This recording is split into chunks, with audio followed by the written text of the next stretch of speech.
to Let's Talk It Out with Miss Olmos. Man, life has been busy, but I'm so excited to be back and highlight someone else. This week's guest is someone who's full of fashion and full of laughter. She brings laughter anywhere she comes and she really lights up a room. She has been in education for 12 years. She's taught kindergarten and she's currently our ESL teacher. Miss Cardenas is a go-getter. She often tells me, you tell me what I need to do and I'll do it, which really just describes her heart of serving others. She's a mom of two and has a spirit full of gratitude. So help me welcome Mrs. Cardenas. Hi, Miss Cardenas. Hello. How are you? Good, how are you? I'm doing great.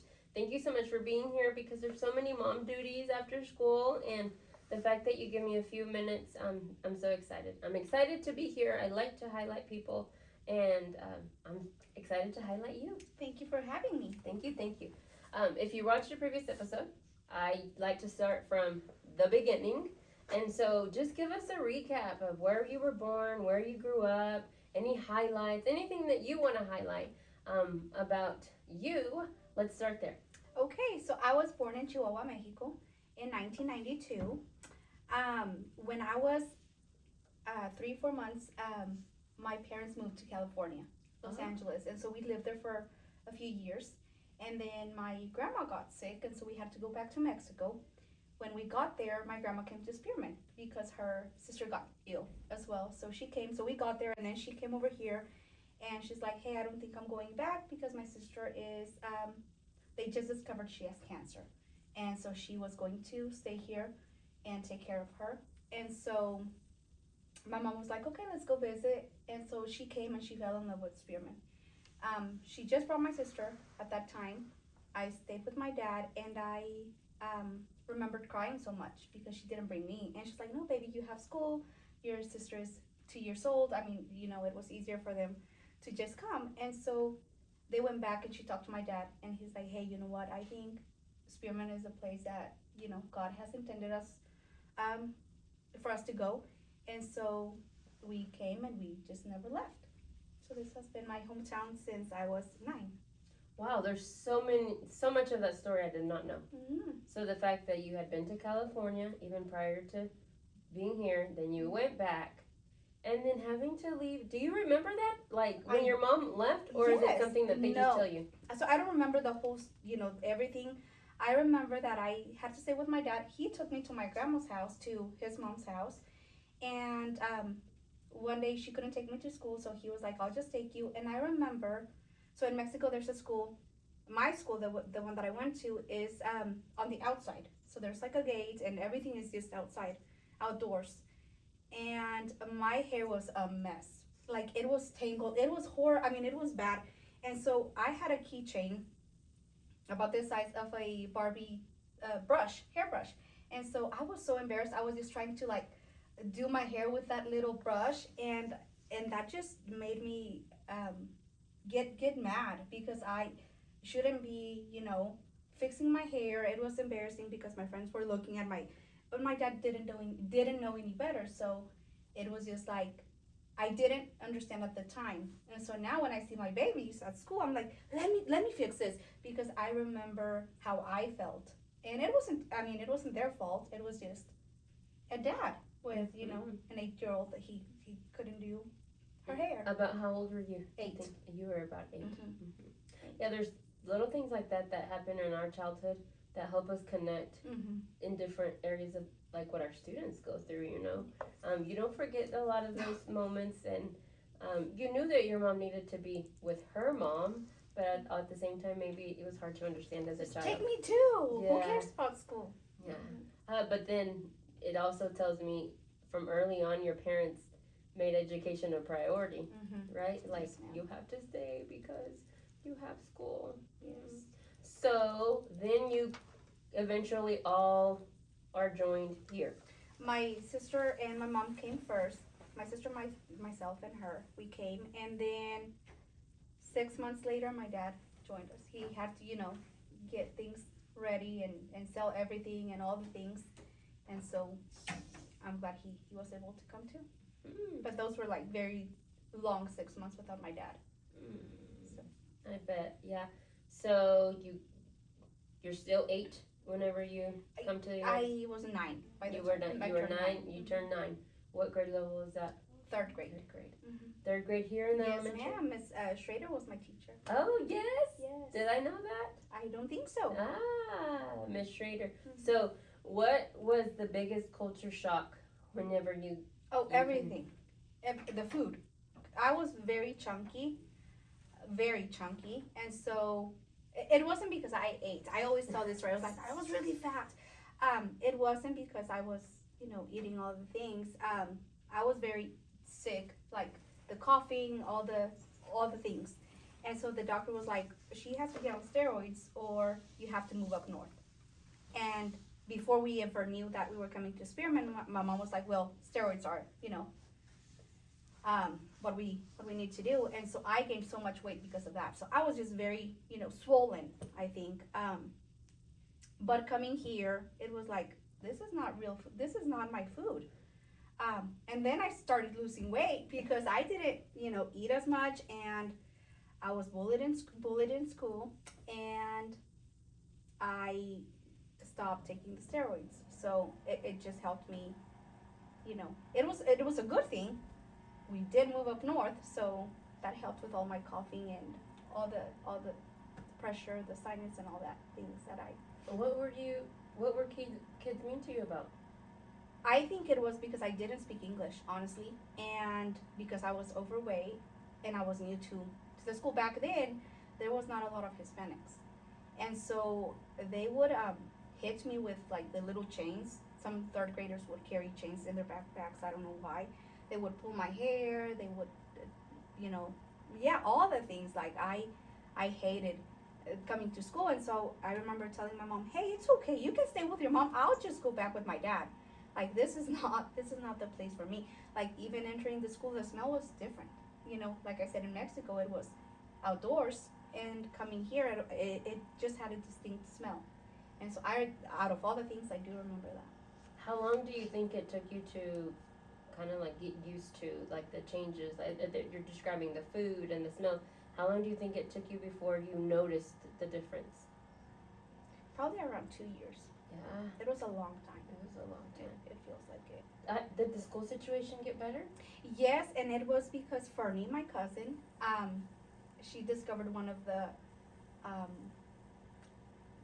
the notes. So I had, this little girl. She would write ugly stuff, and I don't know why I kept it. I just put it in my backpack, and she knew about it. She's like, "Hey, you gotta tell your mom." And I'm like, "No, they're not gonna do anything about it." And so Fernie had enough, and she's like, "You know what? I'm gonna show it to my grandma because she used to take care of us." And so my grandma was like, "Oh, She came and she yelled at everybody, and that's how it eventually stopped because of that.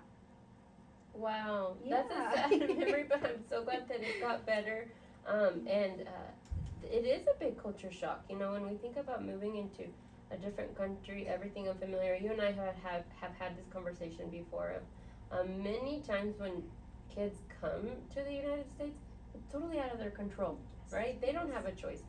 And usually within the 2 years, when you ask them, do you want to go back? They're like, 100%, take me back. That was me. Later on, they were like, they'll say, no, I like it here now, but usually in the beginning, they're like, take me home. It doesn't feel like home for a long time. Well, I know we talked about a childhood memory that is not fun, but do you have a childhood memory that is sweet, fun, that you think about your childhood and like it just makes your heart smile? Yeah, well, just being with my parents, having my parents with me, like up to this point, they're still married, and even though money was always tight, they always made,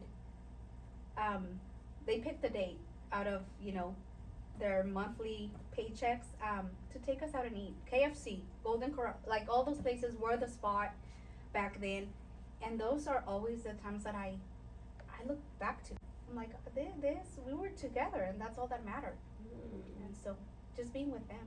That is true. And does it help you appreciate things more now? Oh yes. Yes. Yes. Siblings. You mentioned you have a sister. I do. How far? She's a high school teacher, and she is 4 years younger than me. She's 4 years. fixing to be 30, May 6th. Mm. And even though she's my baby sister, they all say she looks older than me, so she hates that. No, she's That's over. funny. I think it's because she is overprotective. She Right. takes care of me. Which is a good thing. It is. It's a very good. I'm glad that you have an overprotective sister. It's good to have that. Are you like? Have you seen those videos where there's like a sister who's like mellow, doesn't like confrontation, and then the sister who's like, "Oh, don't worry, I'll take care of it." Is it Oh, kind of yes. like that? Mhm.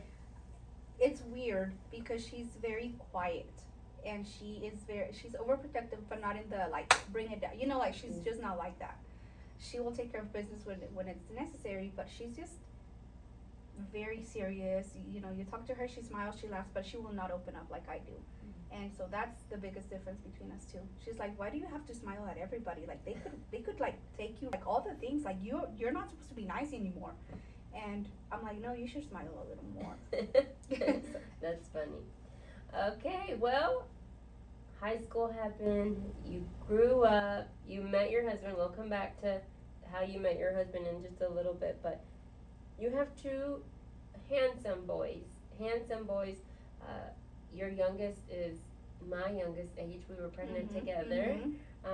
Diego and Mateo. First question, do you want more kids? No, I think I'm good. Good thing. Well, you don't get to dictate that, right? I don't. God's willing, Exactly. if he knows I need another one, then I will. And then you never know. That's and then right. you never know. But the two boys that you do have, tell us about them, Diego and Mateo. So Diego is 7 years old. Mateo is 4. When I found out I was pregnant with Diego, I knew. I don't know if you remember this, but back in high school we had the FCCLA class, and Ms. Babitsky had this little container, and she had little papers, and it said twin girls, twin boys, boy, girl, whatever. And so my friends got to pick one, and one of them was like, oh, it's a boy, and the other one got, oh, I got twin boys, and I got the boy. And it did happen in real life. Fernie had the boy, Adriel, and then my best friend in high school, Nidia, had the boy twins, and then I had the boy. And so it was so funny.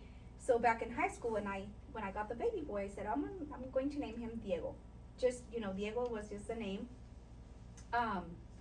When I looked it up, it means smart, intelligent man. And so I was like, this is going to be my baby. I just knew it. Then with Mateo, I thought it was going to be a little girl. When I found out it was a boy, I was very shocked. I was like, I prepared for a girl. Like, I had the name, all the things. And it was just very hard to find a name that fit my soul, my heart. And so I said, hey, God, like, you know what you're doing. A boy, I knew it was Diego. My first one that was his name. Help me with the second one. I don't know what to name him. Santiago. I mean, all the possibilities. And I was like, no, that's just not.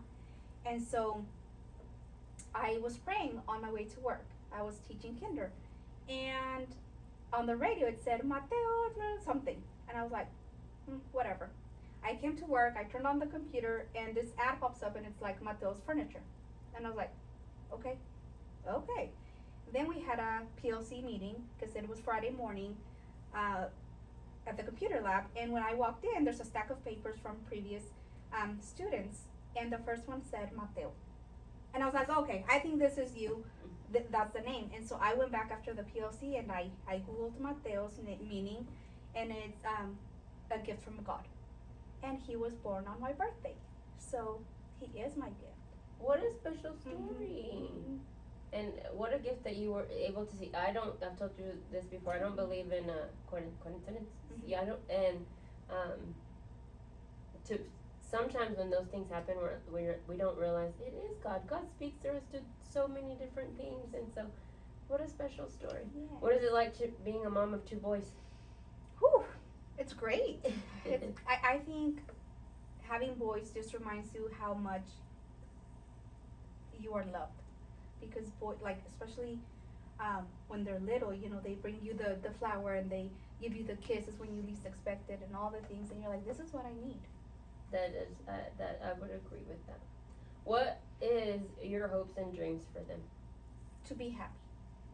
Hmm. Be happy. Um, I always tell them this. I want you to be smart. I want you to try your best in school, but I need you to be kind. That's my number one rule at home. Be kind, and then grades do matter. They do. I'm not gonna lie. But I want them to be kind. And I said, when I have a video, when Diego was 3 years old, I said, hey, do you know what mommy wants you to be when you grow up? And he said, police officer. I said, no.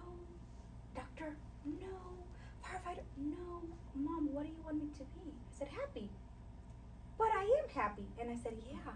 But when you grow up, it's harder to be happy. It is hard because we always want something else, and then we have it, and then it's like, well, I need something else. I lack something, and we don't stop and enjoy the things we do have, you know. Yeah. So I just want them to be happy. I love that. I love that. Okay, so now let's go back to your husband. How did you meet your husband? That's a funny story. So I met him when I was in high school. I didn't meet him. I saw him at a dance, and he was with his girlfriend at the time. And I just happened to walk to the restroom, and I saw him looking at me. I looked at him. He didn't smile or anything. I mean, he was with his lady, and I just went to the restroom, but I noticed him looking at me. I went back, and I had a boyfriend at the time, so I went back and danced with my boyfriend. That was me going to the restroom. That's when we first saw each other. And I didn't think anything of it. It was just weird the way he looked at me, you know. Then a few years later, I went to another dance, and one of my friends was like, "Hey, you don't have a boyfriend anymore. There's this guy that I want you to meet. I think he is the one, and this and that." And when I saw him, it was him. It was Adrian, and I was like, "Oh, I think I remember, him from 2 years ago when I just happened to see him." And he asked me to dance. Well, we went, and it was a total disaster. He danced like an old man, like super slow, and I mean, it was a cumbia. I wanted all the spins and the two steps and all the things, and he was like, "You gotta slow down." And I said, "No, you need to step it up." And so we agreed to just leave it at that. He took me back, and I was like, I don't think he's the one.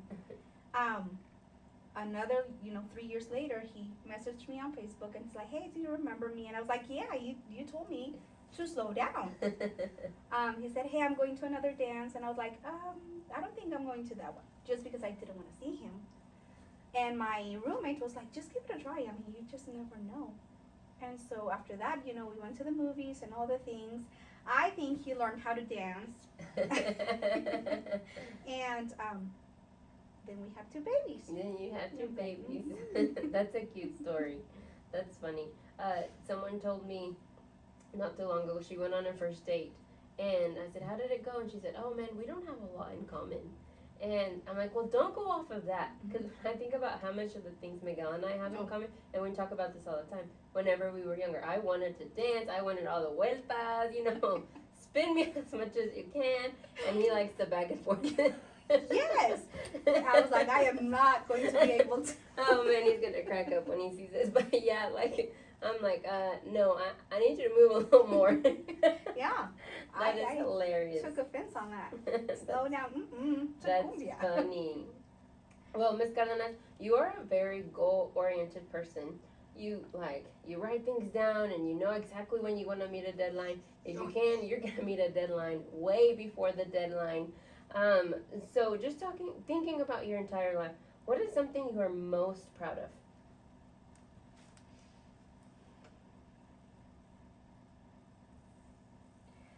Being a mom would top everything. That was my dream. That was my goal. But also building my own house. Buying the lot when I was in college, and then, it's mine. We built it. We designed everything.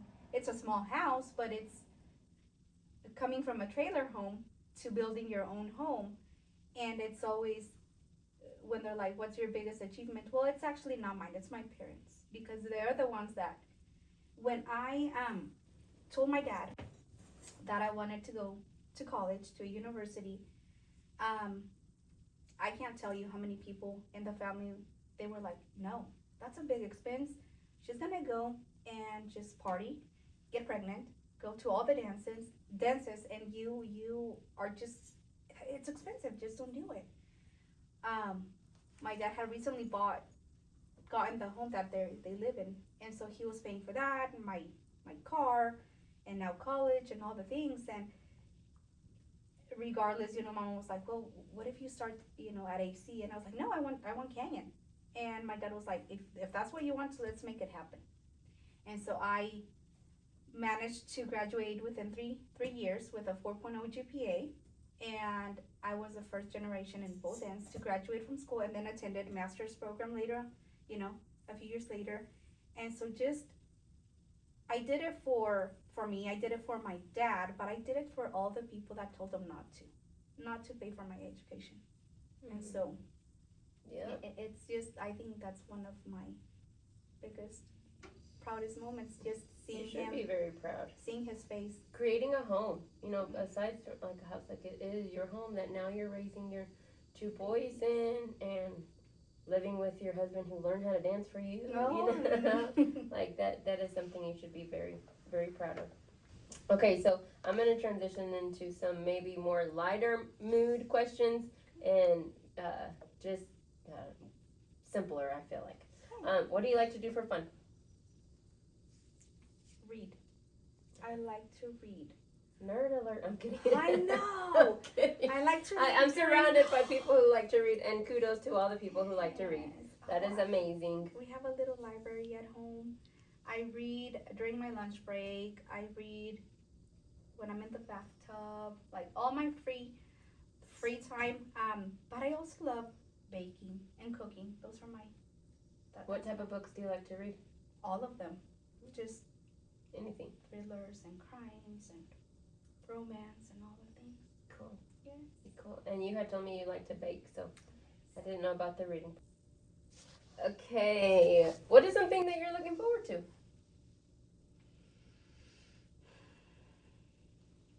I'm not. No? No. Because I always, said when Diego's 2, when Mateo's, and I'm rushing time. Mm. And I need to stop. It goes by too fast, and I'm always like, when they're big, when they're older, I'm gonna do, and I'm like, no, because I want them to be. I want to hold this moment right now. Right now we are learning how to do beef jerky, so that's just it's not a side job. It's just for fun. I want to try it. Oh, it's so good. Yeah, I want to try it. Yeah, but that's so true. Like just being present in the now, because. We're constantly like, how many more days until this, and how many more days?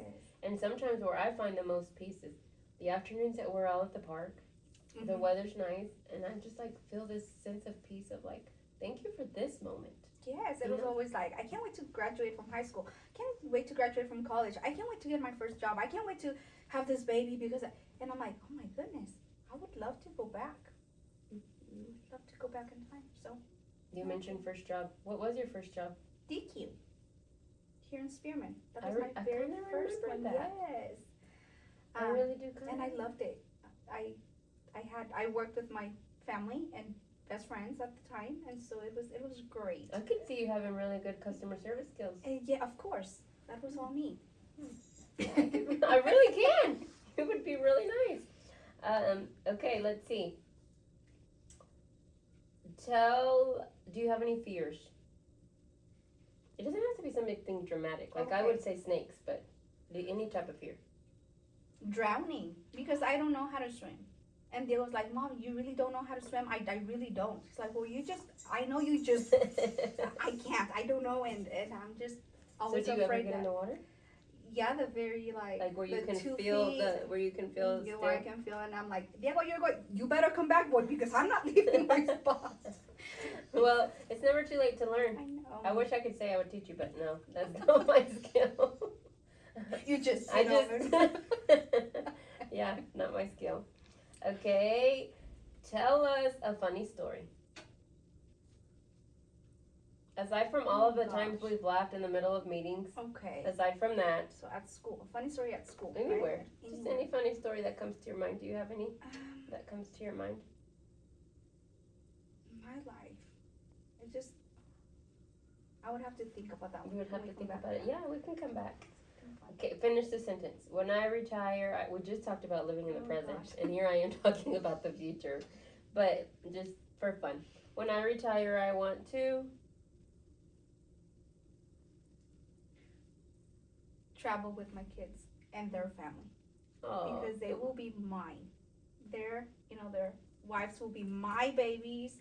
And if they say the sky is red, the sky is red. Mm-hmm. Because if they make them happy, then I will be happy. Yeah. So I And want it them is to. like the blessing. Have you read it? Where the biggest blessing is whenever your older kids want you involved in their life. Yes, right? yes. So yes, that would be a big blessing. If you think of a funny story, we'll come back to it. But I'm going to transition into our closing questions. If you've seen a previous episode, you know the last two. I actually added one for this episode. Two are similar, but we're just gonna let's see what your brain registers. What is something you think others misunderstand about you? Ooh. Maybe being fake. Just because I smile all the time, and I thought drama stayed in high school, and apparently it doesn't. And so when I hear someone talking bad about someone, and I just happen to be there, and then I walk, and happen to see them, and hi, how are you? And they're like, just the fact that I'm mad at this person, you should be too, or all the things, I hate all of that, but I'm like, just because I'm always so friendly, I think they feel like, she's just not.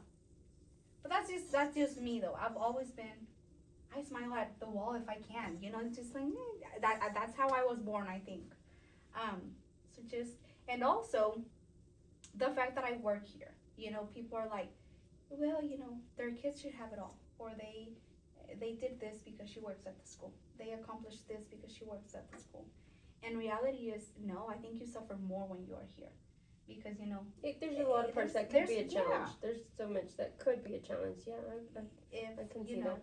If I see Diego not doing something and, they're like, okay, Diego, it hurts you, but you're like, hey, you gotta follow the rules. Just because I'm a teacher, just because I work here, doesn't mean you get to be special. Mm-hmm. You're special at home, but you're just like the others here. Yeah, I can see that. Okay, so this was a similar question, but not exactly. What is something people would not know about you? I cry for everything. I laugh about everything, but I also cry about everything. It hurts me. And it doesn't have to be about me. It can be a story I heard, someone's life, just, stories that we hear, when my students don't have breakfast, when just all the little things hurt me. And You so carry I feelings do. heavy. I think so. Going back to when I was a little girl, and that girl wrote a letter, and I put it in my backpack. Years later, I had her boy in kindergarten, and at the end of when graduation came, she stopped by because we always had the reception in the classroom, and she went back and she's like, hey, I am so thankful you didn't do it to my child. And I said, do what?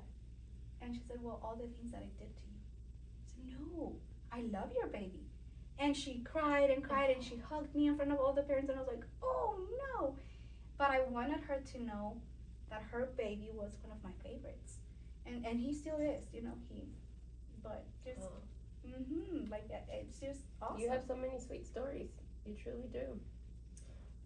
Last hard question, and then we can move on to the rapid fires. How do you want to be remembered? I don't want people to think my life is perfect, because it's not. But I want them to see Jesus through me. That's a great response. And maybe that goes back to what you were saying, how maybe people misunderstand you, of like, it's more about you're trying to be like Jesus, right? What would Jesus do in situations? That's right. Okay, rapid fire. What's your favorite social media? Facebook. No. TikTok. TikTok is my okay, yes. TikTok. Sorry, Facebook. Yes. Would you rather take a nap or go for a run? Go for a run. Favorite sport? You don't have one. Okay. Favorite food? Steak. Steak. Do you have it from a special place? No, just any steak. Just any steak. Okay. Mm. Late night or early mornings? Late night. I think you've answered this, but would you rather dance or would you rather sing? No, dance. I can't sing. Would you rather be hungry or would you rather be tired? I would rather be tired. 100%. I told you I love food. Come on. Favorite type of music?